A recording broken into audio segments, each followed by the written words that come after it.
Chapter 25. Festus, therefore, having come into the province after 3 days, went up to Jerusalem from Caesarea. And the chief priests and the principal men of the Jews informed him against Paul, and they besought him, asking a favor against him, that he would send for him to Jerusalem, laying a plot to kill him on the way. Howbeit Festus answered that Paul was kept in charge at Caesarea, and that he himself was about to depart thither shortly.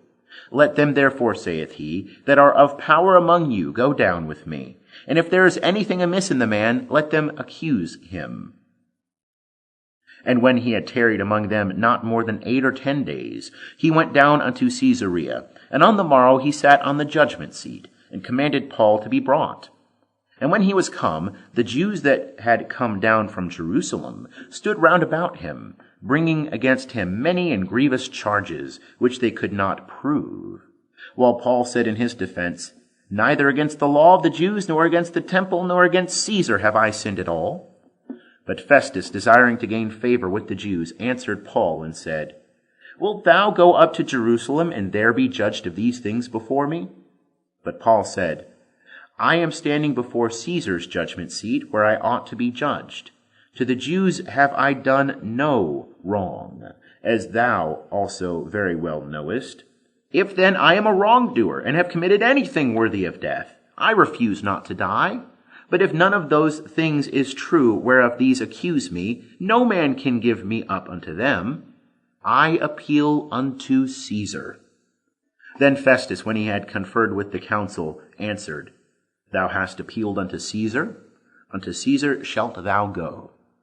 Now, when certain days were past, Agrippa the king and Bernice arrived at Caesarea and saluted Festus. And as they tarried there many days, Festus laid Paul's case before the king, saying, There is a certain man left a prisoner by Felix, about whom, when I was at Jerusalem, the chief priests and the elders of the Jews informed me, asking for sentence against him. To whom I answered that it is not the custom of the Romans to give up any man before that the accused have the accusers face to face, and have had opportunity to make his defense concerning the matter laid against him. When therefore they were come together here, I made no delay, but on the next day sat on the judgment seat, and commanded the man to be brought. Concerning whom, when the accusers stood up, they brought no charge of such evil things as I supposed, but had certain questions against him of their own religion, and of one Jesus who was dead, whom Paul affirmed to be alive. And I, being perplexed how to inquire concerning these things, asked whether he would go to Jerusalem, and there be judged of these matters. But when Paul had appealed to be kept for the decision of the emperor, I commanded him to be kept till I should send him to Caesar. And Agrippa said unto Festus, I also could wish to hear the man myself.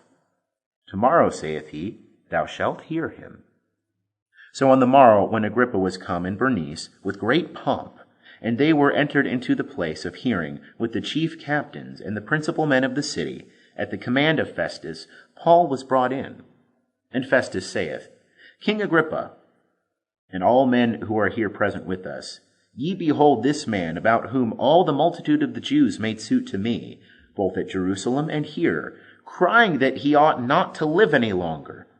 But I found that he had committed nothing worthy of death, and as he himself appealed to the emperor, I determined to send him, of whom I have no certain thing to write unto my lord. Wherefore I have brought him forth before you, and specially before thee, King Agrippa, that after examination had, I may have somewhat to write. For it seemeth to me unreasonable in sending a prisoner not withal to signify the charges against him.